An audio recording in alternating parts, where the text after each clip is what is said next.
Les scorpions, comment allez-vous? Je vous pose la question parce que depuis mars 2023, quelque chose s'est mis en mouvement, lentement, presque imperceptible. Une force que vous sentez au plus profond de vous, dans vos cellules, une tension, une pression intérieure qui vous pousse à changer sans que vous ayez le choix. Et cette force, c'est Pluton, votre planète maîtresse qui a quitté le Capricorne en mars 2023 pour entrer dans l'ère du Verseau. Et depuis, il forme un carré à votre soleil natal. C'est un moment un peu particulier dans votre vie astrologique. Votre propre planète, votre propre énergie vous met face à vous-même, mais sans les anciens repères. Ce carré, c'est pas un simple transit, c'est vraiment pour vous une mutation existentielle. Alors je vais pas vous dire que ça va être facile, vous allez vivre quand même des changements importants, des changements qui vont par la suite vous libérer. Donc concrètement, Pluton carré à votre soleil, ça agit un peu comme un séisme souterrain. Alors il n'y a rien qui explose à la surface immédiatement, mais c'est à l'intérieur. Il y a quelque chose qui se fissure pour être reconstruit. Ça agit sur vos fondations intérieures. Ce qui vous paraissait fort et sûr peut devenir à vos yeux moins fort et moins sûr. Donc ce changement intérieur, ça concerne votre perception de voir ce qui vous entoure. En fin de compte, c'est ça qui change. Ça peut être une relation où vous ouvrez les yeux et vous vous rendez compte que peut-être elle était toxique. Un travail que vous faites depuis des années et vous vous rendez compte là aussi que ça ne vous correspond plus. Et Pluton, avec son carré à votre soleil, va automatiquement casser pour que vous puissiez reconstruire sur des bases nouvelles et saines. L'ayant moi-même vécu ce transit, je peux vous assurer que même si vous passez par des périodes dures, à la fin, vous êtes grandement récompensé. Croyez-moi, après ce transit, vous ne serez plus jamais la même personne. Personnellement, je remercie Pluton de m'avoir bousculé. Voilà, c'était un petit aperçu de ce que vous allez vivre pendant plusieurs mois, plusieurs années. Là, on revient pour le mois de novembre pour vous, les scorpions. Dans le domaine sentimental, en novembre, Vénus en balance traverse votre maison 12. Ça va être une période d'introspection affective pour vous, où les émotions ne sont pas forcément dites, mais profondément ressenties. Pour les célibataires, vous pouvez être attiré par quelqu'un du passé, ou une personne qui réveille des émotions anciennes. Ça va pas être une rencontre classique, c'est un écho, un rappel karmique. Vous reconnaissez quelqu'un non pas par son visage, mais par son énergie. Attention tout de même, Vénus en maison 12 pousse aussi à aimer dans le silence, à garder pour soi une histoire inavouée ou à confondre attachement et compassion.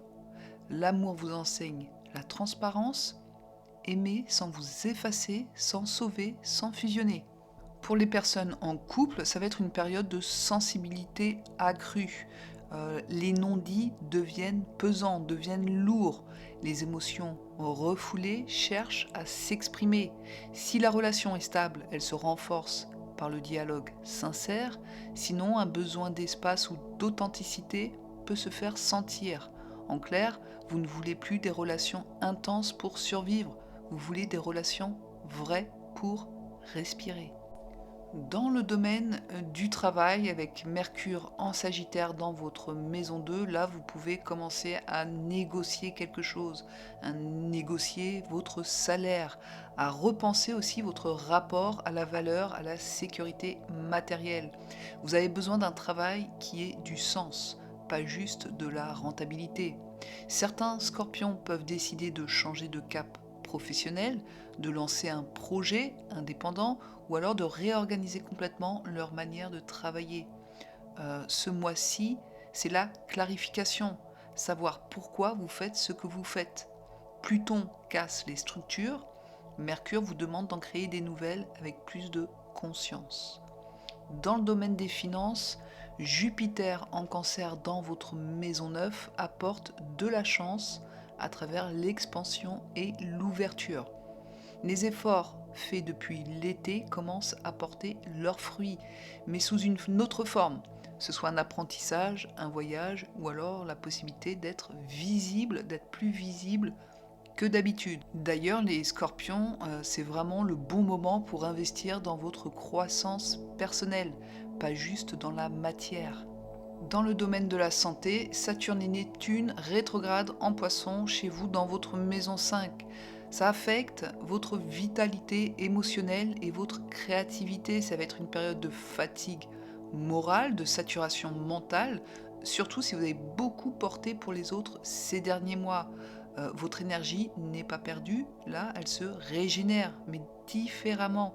Vous avez besoin de ralentir, de respirer, de pratiquer des activités qui reconnectent à votre joie, sans performance, sans attente. Juste faire pour vous, les scorpions. Les scorpions, vous êtes vraiment au cœur d'un changement intérieur. Pluton, votre maître, ne vous retire pas votre puissance, il vous apprend à l'utiliser différemment. Ce que vous pouvez vivre comme une chute ne l'est pas. C'est juste une dissolution de votre ancien vous, de votre ancien pouvoir, celui du contrôle, du silence, du « je dois tout gérer seul ». Pluton en Verseau vous dit « tu n'as plus besoin d'être invincible, tu as besoin d'être vivant ». Le message de ce carré, c'est d'apprendre à coexister avec l'incertitude, à créer sans garantie, à aimer sans certitude, à exister sans armure, à être au plus vrai. Vous allez devoir reconstruire vos bases, mais cette fois, elles ne seront pas faites de murs, elles seront faites de présence. Votre mantra du mois, je ne perds rien, j'apprends à laisser aller. Mon vrai pouvoir, c'est ma capacité à évoluer. Les scorpions, n'hésitez pas à laisser en commentaire déjà ce que vous avez pu vivre depuis mars 2023 et l'entrée de Pluton en Verseau. Pour certains, ça n'a pas dû être facile, certains ont dû perdre des certitudes, des murs se sont peut-être fissurés. Dites-nous où vous en êtes, ça permet aussi aux autres scorpions de voir qu'ils ne sont pas seuls. Si vous souhaitez une consultation privée avec votre thème natal, n'hésitez pas à prendre rendez-vous sur mon site internet tifa2b.com. Si par exemple vous avez des projets, des envies, si vous êtes célibataire et que vous voulez rencontrer quelqu'un, peu importe, on peut regarder ensemble ce que 2026 va vous réserver. La consultation se fait soit par visio, soit par téléphone. Elle dure environ 1 heure entre vous et moi et votre avenir.